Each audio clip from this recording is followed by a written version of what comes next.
Hi, this is Yasin Akash from English Easy Method.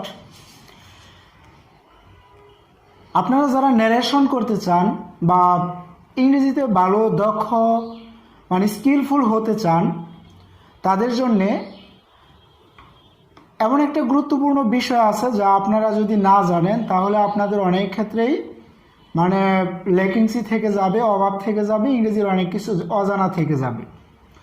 ন্যারেশনের ক্ষেত্রে এবং English ইমপ্রুভমেন্টের ক্ষেত্রে ইংরেজিতে বিভিন্ন ক্যাটাগরিতে বাক্য তৈরি করার ক্ষেত্রে আপনাদের কিন্তু মোটামুটি একটা বড় ধরনের ল্যাকিংসি থাকবে যা আপনারা বুঝতেই পারবেন অনেক ক্ষেত্রে।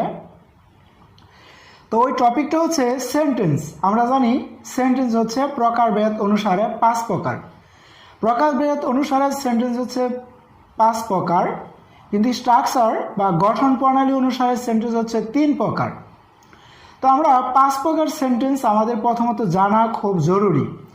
ন্যারেশন আপনারা করতে যাচ্ছেন, গ্রামাটিক্যাল ন্যারেশন, ওই সময় আপনাদের অবশ্যই 5 প্রকার সেন্টেন্সের উপরে রিলাই করেই ন্যারেশনের উত্তরগুলো করা লাগে। একইভাবে আপনি কারোর সাথে স্পোকেন করতে যাচ্ছেন, কথাবার্তা বলতে যাচ্ছেন, স্পোকেন ইংলিশের ক্ষেত্রে আপনার 5 প্রকার সেন্টেন্সের ইউজ হয়ে থাকে। কখনো আপনাকে অ্যাসার্টিভের সেন্টেন্স তৈরি করতে হতে পারে, কখনো আপনাকে ইন্টারোগেটিভে করতে হতে পারে, কখনো ইম্পারেটিভে করতে হতে পারে, কখনো আবার এক্সক্লেমেটরি বিভিন্ন ক্ষেত্রে, কখনো অপটেটিভ বিভিন্ন ক্ষেত্রে। অর্থাৎ 5 প্রকার সেন্টেন্সের ভিত্তিতেই আপনাকে বাক্য তৈরি করতে হয়। আর এই ধরনের 5 প্রকার সেন্টেন্সের ভিত্তিতে আপনারা যখন বাক্য তৈরি করবেন ওই সময় আপনাদের যে জিনিসটা খেয়াল রাখতে হবে তা হচ্ছে কোন বাক্য আপনি তৈরি করছেন এবং তার গঠন কি, এবং ওই অনুসারে আপনাকে বাক্যগুলো জাস্ট মেক করতে হবে।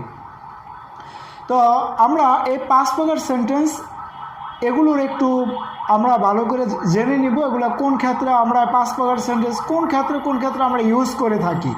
5 প্রকার সেন্টেন্স হচ্ছে যেমন নাম্বার 1 অ্যাসার্টিভ। অ্যাসার্টিভ মানে হচ্ছে বর্ণনামূলক।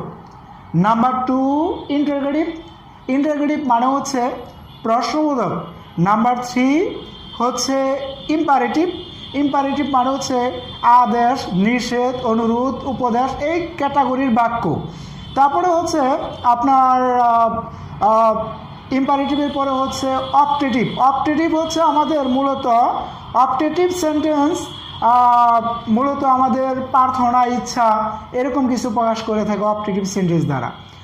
আর হচ্ছে আমাদের লাস্ট আমরা যেটা পাচ্ছি তা হচ্ছে এক্সক্লেমেটরি, মানে বিস্ময়সূচক কিছু, আশ্চর্যবোধক কোনো কিছু প্রকাশ করতে গেলে আপনাকে এক্সক্লেমেটরি সেন্টেন্স ইউজ করতে হবে। এছাড়া এই গ্রামার, এই 5 প্রকার সেন্টেন্স কিভাবে গঠিত হয়, কিভাবে একটা থেকে অন্যটা চেঞ্জ করতে হয়, এগুলোর উপর আপনাদের ট্রান্সফরমেশন নিয়েও পড়াশোনা করতে হয়। তো আমরা আজকে 5 প্রকার সেন্টেন্স থেকে দেখি কয়টা করতে পারি। কয়েকটা আইটেম আমি আপনাদের খুব ভালো করে রিয়ালাইজ করাই দিচ্ছি। এর ভিতরে নাম্বার 1 অ্যাসার্টিভ।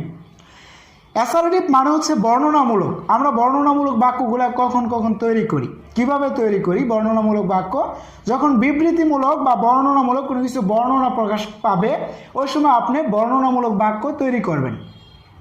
বর্ণনামূলক বাক্য তৈরি করার জন্যে আপনার দরকার পড়বে সর্বপ্রথম subject, and then verb, and then আপনার অবজেক্ট বা বাক্যের বাকি অন্য অংশগুলো। এবং বাক্যের শুরুতে অবশ্যই সাবজেক্ট প্লাস ভার্ব থাকবে এবং বাক্যের লাস্টে অবশ্যই ফুল স্টপ থাকবে। তাহলে আপনি ভাইবা নেবেন ওইটা হচ্ছে বর্ণনামূলক বাক্য। বর্ণনামূলক বাক্যের আমি একাধিক এক্সাম্পল আপনাদের সামনে সেট করতে পারি। একাধিক এক্সাম্পল আপনাদের সামনে আমি সেট করি বর্ণনামূলক। যেমন মনে করেন আমরা ফুটবল খেলি, উই প্লে ফুটবল। আমরা ফুটবল খেলি, উই প্লে ফুটবল। একইভাবে এই জায়গায় উই প্লে ফুটবল এই সেন্টেন্সে উই হচ্ছে সাবজেক্ট, প্লে হচ্ছে ভার্ব, আর ফুটবলটা অবজেক্ট। লাস্টে ফুল স্টপ, প্রথমে সাবজেক্ট ভার্ব আছে, উই প্লে, উই হচ্ছে সাবজেক্ট। আমাদের বাক্যের শুরুতে থাকতে হবে সাবজেক্ট, তারপরে ভার্ব, পরে বাকি অংশ, লাস্টে ফুল স্টপ। তাহলে ভাববেন এটা হচ্ছে অ্যাসার্টিভ সেন্টেন্স। এই ধরনের অসংখ্য কোটি বাক্য আপনারা তৈরি করতে পারেন অ্যাসার্টিভের এই গঠনে। সাবজেক্ট ভার্ব অবজেক্ট দিয়ে এরকম বাক্যগুলো গঠন করতে পারেন। যেমন আমি আরও দিয়ে একটা উদাহরণ দিই, তারা ফুটবল খেলে, এক্ষেত্রে দে প্লে ফুটবল, তারা ফুটবল খেলে। মা খাদ্য রান্না করেন, mother cooks food, mother cooks food. এদিকে মাদার সাবজেক্ট, কুক হচ্ছে ভার্ব আর ফুড অবজেক্ট, পরে ফুল স্টপ। তারপরে বাবা মাঠে কাজ করেন, এই জায়গায় বাবা সাবজেক্ট, প্রথমে সাবজেক্ট আছে, লাস্টে full stop. Father works in the field, বাবা মাঠে কাজ করেন, ফাদার সাবজেক্ট, ওয়ার্ক হলো ভার্ব, সাবজেক্ট ভার্ব। এরকম যে কোনো বাক্য আপনারা subject and then verb at last full stop, আপনি এই ধরনের বাক্যগুলো যখন তৈরি করবেন বা পাবেন, এই ধরনের বাক্যগুলো নর্মালি আপনার অ্যাসার্টিভ সেন্টেন্স মানে বর্ণনামূলক বাক্য হয়ে থাকে। Been through a lot of pain. Some things are not the same as they were a year ago, but all will be okay. I move on each and every day. The past is where it stays, way back a year ago.